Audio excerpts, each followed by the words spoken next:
एक दिन बोली चलो छोड़ो, आप इतना लिखते हो, जगह जगह जाते हो, सुनाते हो, हास्य लिखते हो, श्रृंगार लिखते हो, राजनीति पे लिखते हो, कभी एक दो लाइन मुझे भी सुनाओ, हमारी भी तारीफ करो। अब मैं ठहरा, कभी आदमी में कहा हार मानू। मैंने कहा सुनो कि संगमरमर से तरासा खुदा ने तेरे बदन को, संगमरमर से तरासा खुदा ने तेरे बदन को, और बचा हुआ पत्थर तेरी अकल पे रख दिया।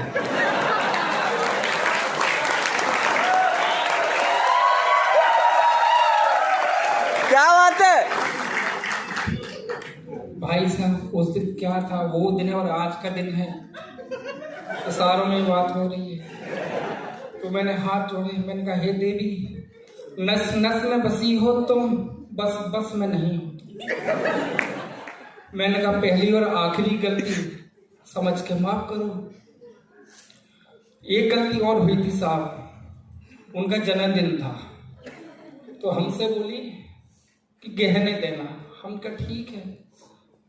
अब हम भूल गए, तो शाम को घर आए, बोले हम आपसे नाराज हैं, बात नहीं करेंगे।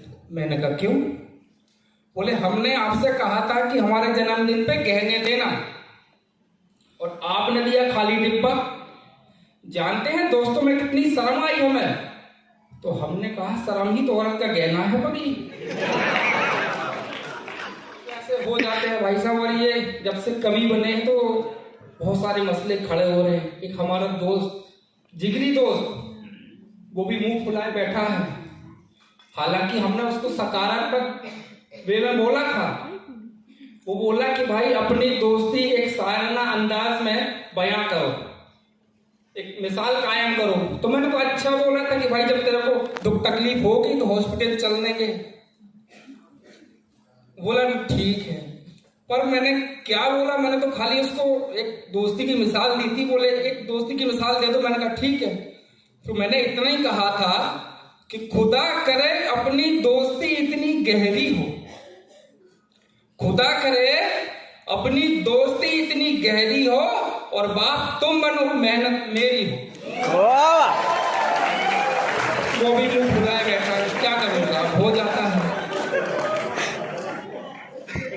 बहुत अच्छा सुन रहा है। एक ही अभी मिलंजय खड़ा था, कहाँ गया मिलंजय था, हाँ, इसने मराठी में बोला, पर मैं समझ गया इसने क्या बोला। इसने बोला कि इंजीनियर बहुत बुद्धिमान होते हैं। मैं वहां से सुन रहा था, मैंने कहा अच्छा, अब इसकी बुद्धि का परिचय देता हूं। हाँ, ये जब इंजीनियरिंग कर रहा था साहब, तो अपने छत पे खड़ा, अब पड़ोस के अंकल भी छत पे टहल रहे थे।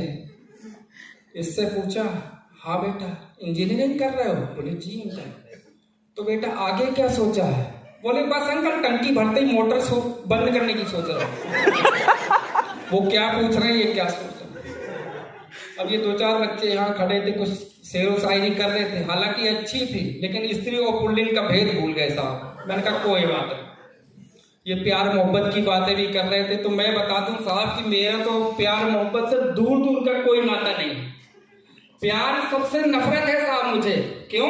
साबित करता हूं कि वो जो कहती थी कि मैं मर जाऊंगी तुम्हारे बिना, वो जो कहती थी कि मैं मर जाऊंगी तुम्हारे बिना, और कल ही तीसरा बच्चा हो गया उसका, वो भी हमारे बिना। ठोको ताली।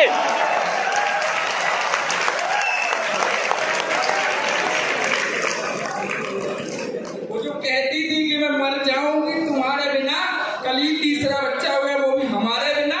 इसलिए कहता हूं ये इश्क नहीं आसान, बस इतना समझ लीजिए। ये इश्क नहीं आसान, बस इतना समझ लीजिए, और घंटा समझ आएगा चाहे जितना समझ लीजिए।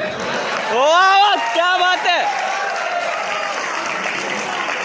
चलिए बहुत हो गया, हो अब आपको लेके चलता हूं कविता की तरफ।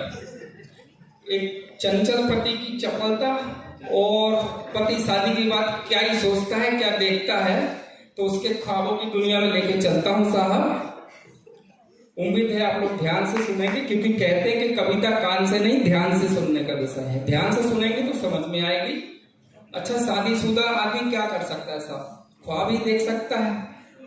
उसके अलावा तो अगर कभी हंसते हुए पड़ोसन से बात करते हुए पत्नी देख ले तो फिर देखो कैसे भौं चढ़ा के आंखें दिखाते हुए कहती है कि चलो अंदर अभी हल्दी लगाते हैं।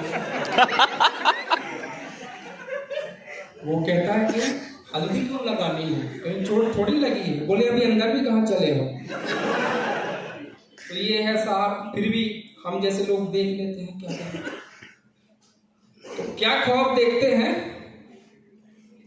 कि ख्वाब में देख रहा था उसको, एक पति ख्वाब देख रहा है, ख्वाब में देख रहा था उसको, नींद अचानक टूट गई। वो नहीं सुनो,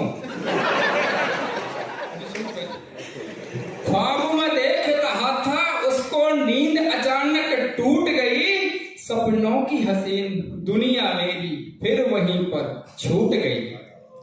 अब उनके मतलब की बात है, कभी कुंवारे बैठे हैं, अब ध्यान से सुनना और कल्पना करना, मजा आएगा। अब देखिए ख्वाब में क्या देख रहा है, ख्वाब में क्या देख रहा है कि धीरे से था बुलाया मुझको, धीरे से था बुलाया मुझको, प्यार से फिर सहलाया मुझको। धीरे से था बुलाया मुझको, प्यार से फिर सहलाया मुझको। बोली मैं तो तुम पे मरती हूँ, क्या तुम भी मुझ पे मरते हो। बोली मैं तो तुम पे मरती हूँ, क्या तुम भी मुझ पे मरते हो। छोड़ो दुनिया की चिंता, तुम क्यों दुनिया से डरते हो। बोली मैं तो तुम पे मरती हूँ, क्या तुम भी मुझ पे मरते हो। छोड़ो दुनिया की चिंता, तुम क्यों दुनिया से डरते हो। बस इतना कह दो मुझसे कि प्यार मुझी से करते हो।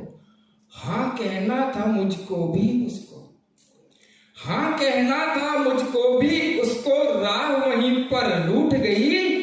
ख्वाब में देख रहा था उसको, नींद अचानक टूट गई, सपनों की हसीन दुनिया मेरी फिर वहीं पर छूट गई। है सबर करो, 5 बजे तक है ना प्रोग्राम।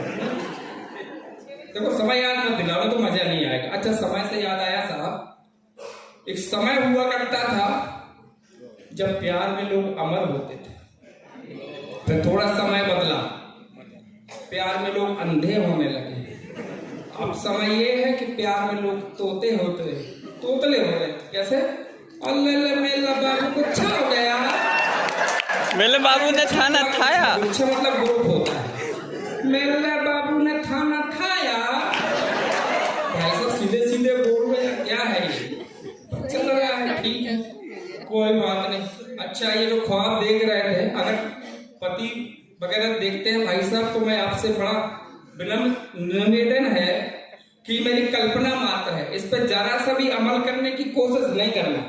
क्योंकि मैं तो सुना के चला जाऊंगा और आपके सुनाने वाला आपके साथ रहेगा, तो आपकी बाकी व्यवस्थाओं में व्यवधान आ सकता है। और बाकी प्रभु की माया, कहीं धूप कहीं छाया। और करना है तो कैसे? अनुभव के साथ करना। जैसे सागर बोला मेरे से, एक दिन कहता है कि राजेश भाई एक बात बताओ। उनका पूछो। कहता है प्यार शादी से पहले करना चाहिए या बाद करना चाहिए?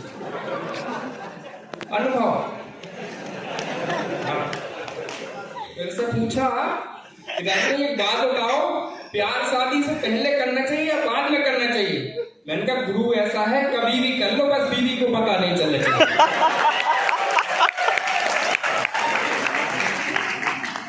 हाँ अब देखिए मैं आपको बताऊं कि नींद टूटी क्यों। बात यही खत्म हुई थी ना, नींद टूटी क्यों। तो यहाँ आप सबकी जानकारी के लिए बता दूं कि नींद टूटी नहीं, नींद जानबूझ के तोड़ी गई। और तोड़ी किसने? समझ जाओ। चाय का कप देते हुए पत्नी बोली चाय पी लो। और क्या बोलते हैं सुनिए आप, कि माना कि नींद में थे मगर चेहरे पे रौनक आई थी। अब अगर अगली पंक्ति में कविता आप लोगों तक पहुंच जाए तो तालियों का महोत्सव मिले।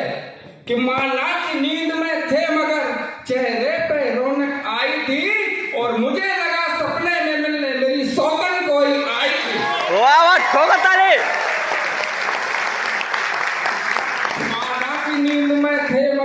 चेहरे पे रौनक आई थी और मुझे लगा सपने में मिलने मेरी सौतन कोई आई थी। ज्यादा कुछ सोचे बिना मैंने नींद से तुमको जगा दिया और ख्वाब में देख रहे थे जिसको पल भर में उसको भगा दिया। आगे मुझसे बोली कि मैं भी तो तुम पे मरती हूँ। आगे मुझसे बोली कि मैं भी तो तुम पे मरती हूँ, किसी और में तुम ना खो जाओ बस इतना सा डरती हूँ। और कोशिश कर लो चाहे जितनी, धोखा तुम्हें ना देने दूंगी, ख्वाब में भी तुम चाहो पर किसी और का मैं ना होने दूंगी। कोशिश कर लो चाहे जितनी, धोखा तुम्हें न देने दूंगी, ख्वाब में भी चाहो तुम पर किसी और का मैं न होने दूंगी। मैंने भी यही बस चाहा है कि मैं ही बनी परछाई रहूं। मैंने भी यही बस चाहा है कि मैं ही बनी परछाई रहूं। ख्वाब हो या हो हकीकत तन मन में मैं ही छाई रहूं। तो नींद टूटी नहीं तुड़ाई गई, नींद टूटी नहीं तुड़ाई गई, दुनिया छूटी नहीं छुड़ाई गई। और चाय के बहाने से पत्नी मेरे सपनों की दुनिया लूट गई। ख्वाब में देख रहा था उसको नींद अचानक टूट गई। सपनों की हसीन दुनिया मेरी फिर वहीं पर छूट गई। और आखिरी मुक्तक से अपनी जगह लूंगा कि हंसना हंसाना काम है मेरा, हंसना हंसाना काम है मेरा, राजेश लखेरिया नाम है मेरा। अपनाओ अपनों को सदा बस यही पैगाम है मेरा। क्या कडक परफॉर्मन्स दिया है राजेश सर ने। काय मग मंडळी एन्जॉय करताय ना? तो सब ठीक है, इस सर की कविता सुनने के